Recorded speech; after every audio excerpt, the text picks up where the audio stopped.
Japan Expo, ou plutôt dans la partie Comic Con, il y a beaucoup de jeux vidéo. Et depuis les dernières années, cela inclut aussi le sport électronique.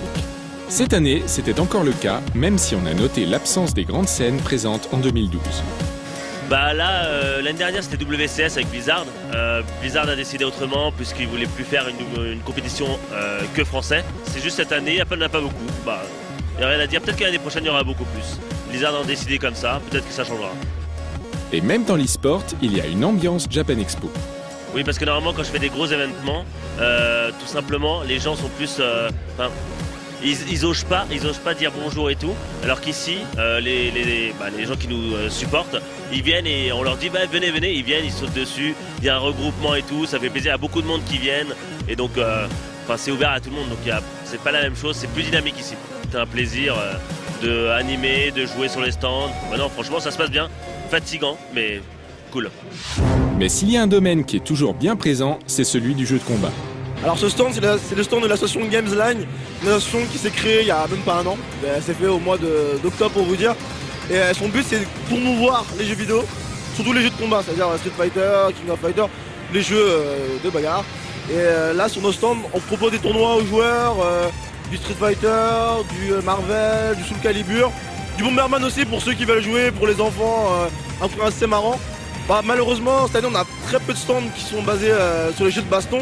Et c'est pour ça qu'on est là, c'est pour vous dire aux joueurs, on est toujours là. On est la Japan jeu de combat, Expo, c'est pas parti, c'est toujours là. On voit que les joueurs suivent et ça fait plaisir. Il y a tout, il y a Street Fighter 4 qui était sur la Street Fighter League. Derrière, là, il y a aussi du Ultimate Marvel vs Capcom 3. Mais il y a du KOF 13, il y a du Soul, il y a même du Injustice. Et donc, il y a un peu de tout sur le stand de Gamesline. J'ai vu un peu les joueurs après la fin de la première saison de la No Life Street Fighter League. Et là, ils attendent tous les nouvelles pour la deuxième saison, qu'on lance un peu la deuxième saison, ce qui implique la nouvelle Coupe de France. Donc il y aura bientôt plein d'annonces avec, on l'espère sur No Life, plein de nouveautés pour cette saison 2, pour plus de folie, plus de matchs, etc. Les joueurs ayant pris part à la No Life Street Fighter League sont présents en force. Alors on est à Japan Expo et aujourd'hui il y a un tournoi Gamesline où on va pouvoir jouer à Street Fighter mon jeu. Donc après la Street Fighter League, c'est mon premier tournoi depuis en dehors de Rouen. C'est l'occasion pour les joueurs de revenir sur leur expérience avec la NSL. Moi je trouvais le format très intéressant, comme pour qu'il y ait des égalités, tout ça et tout. Moi je trouvais ça vraiment un peu comme une ligue de football. Et moi j'ai bien apprécié que tous les joueurs se rencontrent, c'est pas comme un tournoi où tu peux pas forcément tomber contre celui qui va gagner par exemple, ou des trucs comme ça. Et là tout le monde joue contre tout le monde et c'était vraiment intéressant et moi j'ai adoré. J'aurais bien aimé avoir la performance ultime de tout gagner. Bon, j'ai malheureusement juste à la fin. Parce qu'en fait, il y a eu deux Luffy. Il y a eu le Luffy qui jouait comme ça online, parce que c'est pas du tout un joueur online. Et il y a le Luffy qui a voulu préparer le tournoi américain, l'Evo. Et alors là, il s'est dit, c'est le moment de jouer mon jeu. Évidemment, moi je suis arrivé dans la zone où il avait prévu d'aller à l'Evo. Donc il a joué son meilleur face à moi. Alors qu'il faut avouer, face aux autres, il a joué comme ci, comme ça. Je pense que j'ai abordé trop de matchs à la légère. J'ai peut-être pris le format un peu sérieusement au début. Et après, je me suis un peu relâché, peut-être parce que le rythme était un peu plus difficile. Et puis les conditions online. Mais sinon, ouais, c'était une bonne expérience. Le format de la Ligue, entièrement joué en ligne, a désavantagé certains joueurs. Le seul problème, c'est le format en live où ça dépendait de la connexion. Mais sinon, le format jouer contre tout le monde et la possibilité de faire égalité, gagner ou perdre, c'était bien. Juste un peu, des fois, le live qui... Ouais.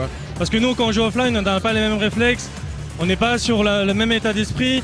Alors qu'online, on vient rentrer chez soi, du travail, des cours. Des fois, on n'a pas forcément envie de jouer, on n'est pas forcément au top de notre forme. Donc ouais, là, c'est différent. Mon perso est un peu désavantagé en fait quand on joue avec du lag un peu. Du coup, c'était plutôt difficile pour moi et j'ai réussi à me reprendre, mais un peu trop tard. Vers les 4 ou 5 derniers matchs. Du coup, j'ai réussi à battre Gagapa, j'ai réussi à faire match nul contre Ayun. Mais bon, c'était un peu trop tard. J'ai perdu, moi personnellement, j'ai perdu 2 matchs que je pensais pas perdre contre Abdes, le Ryu à l'ancienne comme on dit. J'ai eu Adon, j'ai fait match nul. D'habitude je bats, mais il a très bien joué ce jour-là et j'aurais dû être plus concentré. Luffy avait marqué les esprits cette année en remportant le Stunfest. Le Stunfest, j'ai réussi à gagner. Il y avait 4 ou 5 Japonais qui étaient venus. Je suis content parce que j'ai joué contre chacun d'eux. Et j'ai réussi à chacun les battre. Et puis ça m'a mis en confiance pour l'Evo qui va arriver. Depuis, l'Evo a eu lieu et Luffy a fait la meilleure performance française sur Street Fighter 4. Et maintenant, les joueurs attendent la suite. Je pense que vous devrez faire de Street Fighter, c'est vraiment pas mal du tout pour voir. Je pense que vous devrez faire ça sur LoL, sur StarCraft 2 et peut-être sur FIFA. C'est beaucoup de boulot, mais je pense que si vous arrivez à avancer comme ça, je pense qu'il y aura pas mal de monde, quoi.